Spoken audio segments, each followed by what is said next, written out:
ये बीजेपी की हुंकार, देश के गृह मंत्री प्रचंड बहुमत के साथ बंगाल में सरकार, आधार बताते हुए दिखे देश के गृह मंत्री अमित शाह।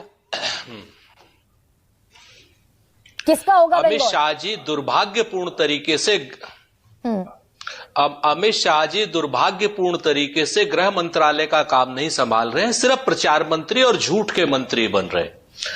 शलभ भाई भी आज पता नहीं मेरी समझ में नहीं कितना झूठ बोल रहे थे।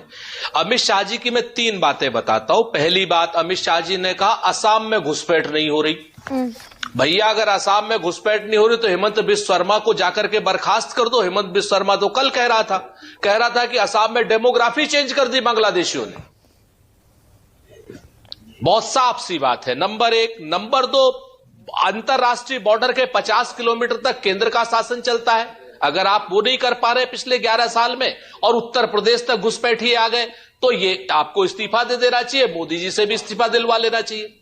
तीसरी बात, उत्तर प्रदेश में लखनऊ की जो हमारी मेयर साहिबा है सुषमा खरकवाल जी, वो कह रही थी कि लाखों बांग्लादेशी जो है उत्तर प्रदेश में लखनऊ में है, हम ड्राइव चला करके उनको निकालेंगे, जेल में बंद करेंगे।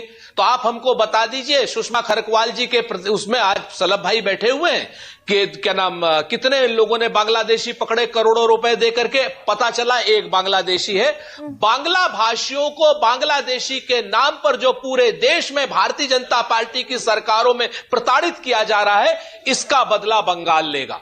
बांग्ला भाषियों को उड़ीसा में एक बांग्ला भाषी युवक की इसलिए हत्या कर दी जाती है कि उसको बांग्लादेशी कहा जाता है। केरल में भी ऐसा ही किया, उड़ीसा में भी किया, केरल में भी किया। अब ये बात करते हैं, उसके बाद आप आ जाइए कि उसके, अभी सुन लीजिए थोड़ी सी, मतलब मैं आपको दूसरी बात बता रहा हूं।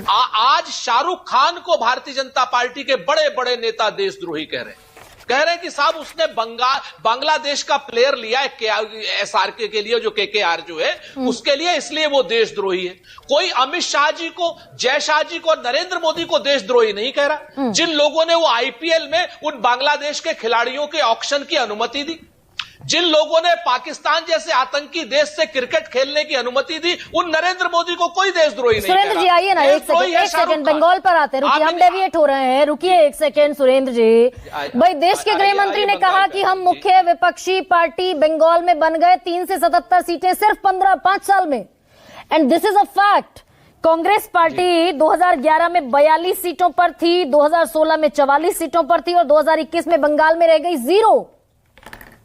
तो जमीन आपकी